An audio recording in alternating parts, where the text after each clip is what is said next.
In the last 4 years, I've been at the two biggest international conferences in the world. One was the Copenhagen Climate Summit, and the other one was the 20th anniversary of the Earth Summit in Rio. One of the things that became clear as the result of both of those events is that not only are we failing to solve the world's problems, in fact, the methods we are using to try and solve the world's problems are becoming part of the problem. So, at both of those conferences, the people who were included in the making of the decisions about Copenhagen and Rio were national governments and major corporations.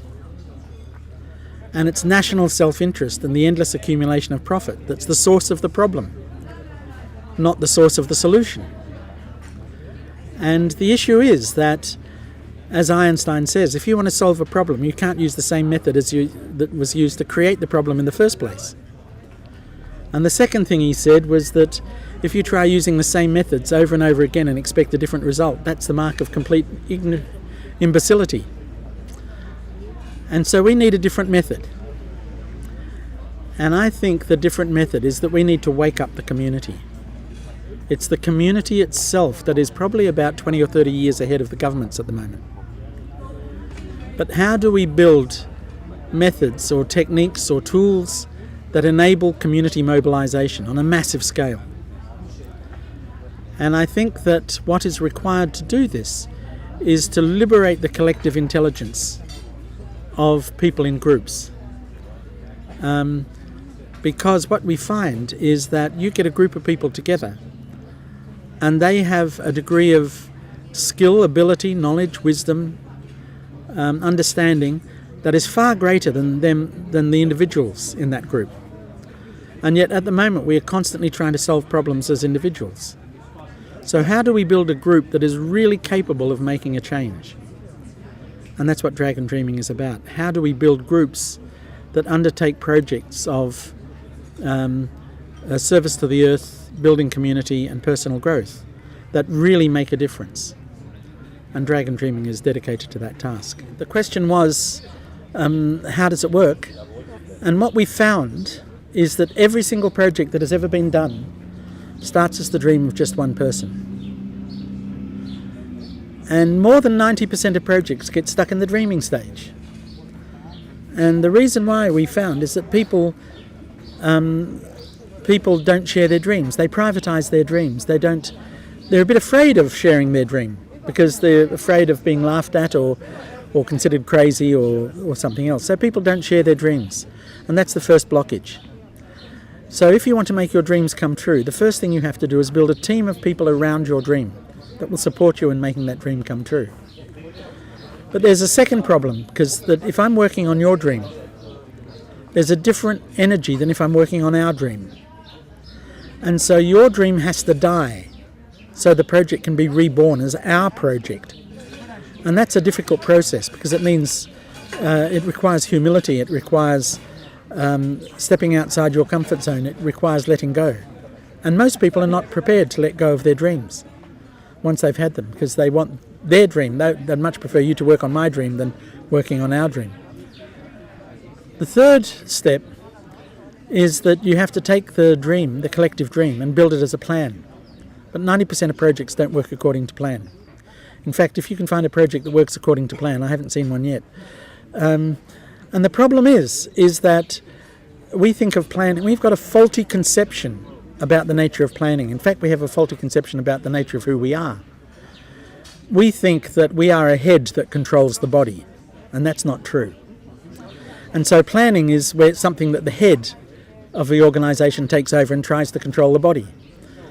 And that degree of control is what gets in the way. In Dragon Dreaming, we say that the aim of every project is to get your project safely out of control.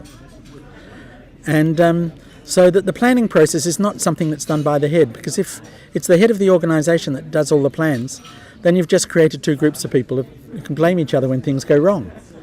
Because the head blames the body for not doing what was planned, and the body blames the head for being completely out of touch with reality. And so what Dragon Dreaming has done is created a whole set of participatory tools that integrates planning and doing. It's doing that's the third stage of the project, and we found in small business, for example, 80% of small businesses collapse within 3 years.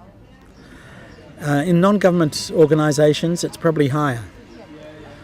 Even with big corporations, most big corporations have collapsed within 40 years. And they usually fail for the same sorts of reasons. So that what we discovered was that one of the big reasons why organisations collapse is that when the initiator of the project gets burnout, or their interests change, or they move on and do something else, what happens at that moment is they start looking for a successor. They call it new blood. You'd think they were vampires, and so what happens? Some poor unsuspecting sucker comes to a meeting and suddenly finds themselves running the organisation as everyone else walks out the door. And what you find when that happens is that when everyone walks out the door, they take out of the organisation all of its history, all of its experience, all of its skills, and that poor coordinator is left trying to rebuild the organisation almost from nothing, and then the organisation collapses. And that has a perverse effect, because it means that the people who leave say, see, this project depended on me, aren't I great? No one is as good as I am. I leave the organisation and they collapse. And what we discovered was that what is required is the celebration. The fourth step in every project, we say, is celebration, because celebration connects the doing of the project back to the dream. And it's not just celebration at the end, it's celebration at every step. In fact, all 4 steps occur at every step, because every step there's a dream, every step there's a plan, every step there's a doing, and every step there's a celebration. It's a fractal process. And the interesting thing about these 4 steps is we found that these relate to 4 different kinds of people. Dreamers tend to be intuitive people who are perhaps a little bit more introvert, they're a little bit more deep thinking, and so that's the dreamer. The planner is a thinking person who's good at making judgments and who's a bit more extroverted. The doer is the extroverted person who's really practical and in touch with their bodies and is really works through the senses. And the celebrators are, in Dragon Dreaming, it's really interesting. They're people who are in touch with their bodies, they're in touch with their perception and the ability to review, and they're a little bit introverted too. And so what we found was that these 4 different kinds of people and the 4 different personalities are necessary for every project. Now, as I said, if you're a doer, you're a person who likes getting things done. Your biggest frustration will be to work with dreamers all day long. And so that the conflict tends to happen between the dreamers and the doers. The dreamers say, oh no, we need to think of this thing through a bit more. And the doers say, come on, let's get into action. The planners find the celebrators are chaotic and disorganised, and the celebrators just find the planners are boring. The planners are the people who say, look, you need to eat your meat and vegetables before you can have your dessert. Whereas the celebrators say, no, I want the dessert now, we can eat the meat and vegetables later. And so if you've got these 4 different kinds of people in your project, you're going to have enormous conflict. All the time there's conflict, and we've discovered that the best way to solve the conflict is to make it playful. So that we set up every project we do as a game. And then you get the dreamers, planners, doers and celebrators to come together and play the game, and that solves the conflict. And when the game's finished, the project's up and running. And so that there are now thousands of games around the world all using this method. And the projects work really well. And the thing is that we call the game a karabirit. Karabirit is a Nyungar word from the Aboriginal language, which means a spider's web. And so we create spider's webs for each of our projects. And the spider's web actually catches the insects. And they're the tasks and activities that need to be done. So the first thing you need to do is to identify all the tasks and activities that need to be done. And then in creating the karabirit, we've got a 20-minute process that creates the budget for the project. And we create the budget for the project as a song. And we sing the project into existence through the budget. And there's been research that's been done, interestingly, in Germany, where an accountant who said, oh, you can't sing the budget into existence as a song. He said, the conventional way of doing budgets is much more accurate. And so he did a project in which he did both. He created the 20-minute budget process about singing it into existence, and then he took the 6-week process of creating the budget for a project. And at the end of the project, he compared the two methods to see which one was the most accurate. And the song was far more accurate than the other way. So this is the way we do dragon dreaming. One other thing about dragon dreaming that's interesting too, we found a way to create very large amounts of money for projects incredibly quickly. The best we've done so far is we raised $1.5 million in 10 weeks for a project. And basically what that requires is that we need to heal our wound around money. The biggest win-lose game in the world at the moment is the money game. And it's the money game that's the most unsustainable game on the planet. It's a win-lose game in which the gap between rich and poor is widening. And we need to stop that from happening and reverse it, because otherwise we're just going to be destroying the planet we're in part of, and that's what's happening at the moment. So that's the basic ideas of dragon dreaming, or some of them at least. One of the things that we have just been doing in this last week in Vienna, or in Austria generally, is we've had the first international gathering of dragon dreaming trainers and also of dragon dreamers here at Austria to design an international organisation for the support of dragon dreaming worldwide. We've had Brazilians, we've had Canadians, Australians, French, German, Italian, no Italians, Swiss, Austrians, people from the Netherlands, people from Romania. And so that's one thing, is establishing this international support organisation that provides advice, information, training and support for the establishment of national dragon dreaming networks. And that's beginning to happen. So you are in a project which is dragon dreaming. Dragon dreaming. Yes. It is a great project. So can you say one or two words on dragon dreaming? Yes, dragon dreaming, you can describe it in lots of different ways. Yes. The simplest way we have is we say it's love in action. Oh, great. And basically it is connecting. It's a process of reconnecting. And the other way, so you say there are different ways to present it. Yeah. So other way to present it. In workshops that I run very often, the thing I write up at the beginning of the workshop is dragon dreaming is a living systems approach Yes. to building projects and organizations that are successful for the great turning. Oh, great. That is a very interesting presentation.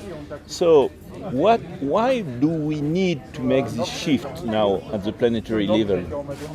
At a planetary level, I think that something happened in the 1970s. Yes. In the 1970s, 1971, the Limits to Growth was published. Yes. And it demonstrated that the current course of action was unsustainable over the longer term. Now, as a result of the release of that, there was a UN conference held at Cancun in Mexico, 1980. President Carter wrote the Global 2000 report, looking at how to build a sustainable economy. But we let ourselves be hijacked by Reaganism and Thatcherism. Yes. And so what happened as a result? Thank you very much. Thank you. Is that I think we went to sleep for 40 years. Yes. And we're only just beginning to wake up again, but it's 40 years later than we should have been doing this stuff. Yes. And so it's going to be harder. Oh, thank you so much. So there are a kind of urgency now. Well, everything is more urgent now. I don't know if you know of the late Robert Theobald, the futurist. He used to say things are getting better and better and worse, faster and faster. Yes. And so things are happening faster now, especially with the internet and things like that. You can give me the cafe here. Thank you. You had a latte macchiato. They're really nice. Yes, so there are a kind of urgency on how that is part of our project Design Me a Planet, because we feel that we need to care for the planet at the long term. And that is quite new for mankind, to care for the planet. People was not used to care for the planet. They care for their family, they care for their business, they care for their country, but they don't care for the planet. And they care also for themselves, for their company, or for their country on the short term.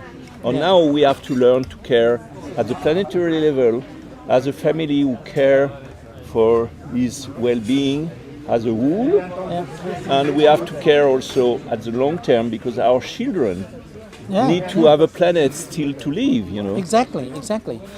I think you're absolutely right, and I think that this is the dilemma of our time, that we are in the process. Part of the great turning that I spoke about is we're in a process from shifting from a culture that's built on limitless economic growth Yes, to a different kind of culture that sustains complex life at a planetary level. yes, And you're right, this has never happened before. This is unique, and it has to happen fairly quickly. it is exciting because we need the creativity of all the mankind, and mankind was perhaps the most creative species. So perhaps it is our time now to unfold this creativity all Yeah. together Exactly. to reinvent our civilization. And in fact, it's interesting. I think that when we look at the historical nature of civilizations, Yes, all civilizations have been built around an elite yes, that basically extracts the surplus yes, from the living environment, from the community, from future generations even. yeah, And this has been the nature of civilization up until now. And I think the transition you're talking about takes it even further. Because just as we moved from pre-civilized to civilized cultures, yes, I think the transition we're seeing, the move to the planetary culture you're talking about, is a move from what we understand by civilized to post-civilized cultures. yes, And that post-civilized culture will be as different from civilized cultures as the civilized cultures were to pre-civilized cultures. yes. So when you speak about post-civilized culture, it is a very interesting concept because we spoke already a lot about postmodernism. Yep. We spoke about post-human. Yep. Everybody is now speaking about post, or even post-postmodern. Yep. So it is actually our inquiries, our research is how we can build this civilization, how you see the relation between economy, social issues, and ecology in this Yep, new yep. civilization. What is your vision of this complex system, which is how we join the economy, the social issues, and the ecological issues together? This is part of the basis, I think, of what we're talking about. Yes. That what we need is a new form of ecological economics. Yes. At the moment, what economics is trying to do is to build ecological accounting through putting the externals into the ecological calculation. But I think this is a little bit like trying to fit an elephant into the mini. Yes. What we need to recognize is that the basis of all wealth, Yes. the basis of all wealth is the basis of all life. Yes. And that's the living ecology. So the fundament, the foundation of the system we're talking about has to be a degree of ecological awareness. And this is really interesting because that degree of ecological awareness existed amongst the First Nation peoples of the world. It existed among cultures like Aboriginal cultures in various places. But the first part of learning something is to become, we may be incompetent and Yes. unconscious. Yes. And so the first part of the shift is to become conscious of our incompetence. Yes. Yes. And only when we become conscious of how incompetent we are is there the possibility of the shift you're talking about. Yes. The second stage is then you become conscious and competent, Yes. so that we then learn the skills that are necessary to make the sort of shift that we're talking about.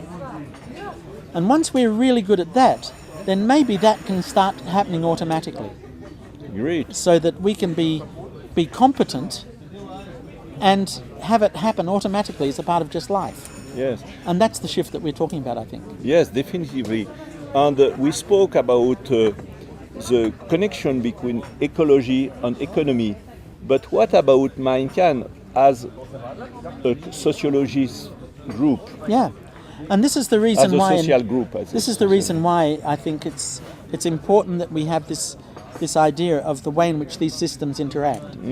So that the basic system is the ecological system. Yes. That keeps our air breathable, our water drinkable, and our soils fertile. And it's the basis of all wealth. The second layer of the cake is the community. Yes, the community, yes. And that is the issue. the community is totally dependent on the first layer of the cake, but it's in the community that we create ourselves as human beings. Yes. And the third layer, which is what we're talking about in terms of the economy, is totally dependent on the second layer. So that the financial system, which is the basis of the economy, is dependent upon a sense of trust. And that trust is created in the community level.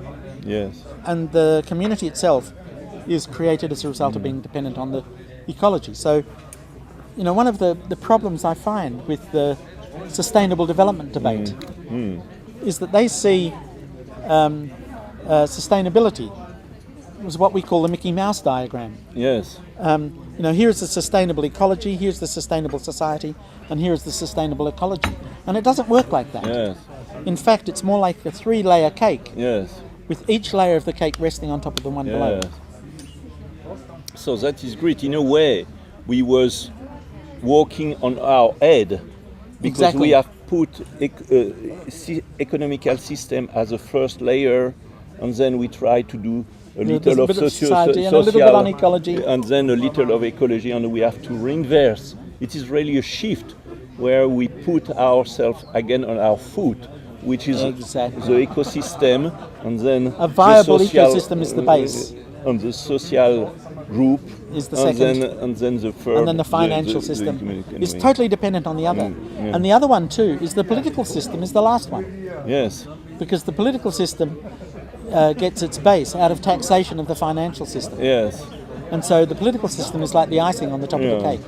But again, we're putting it in the bottom. Yes, definitely. Thank you very much. Have a good day.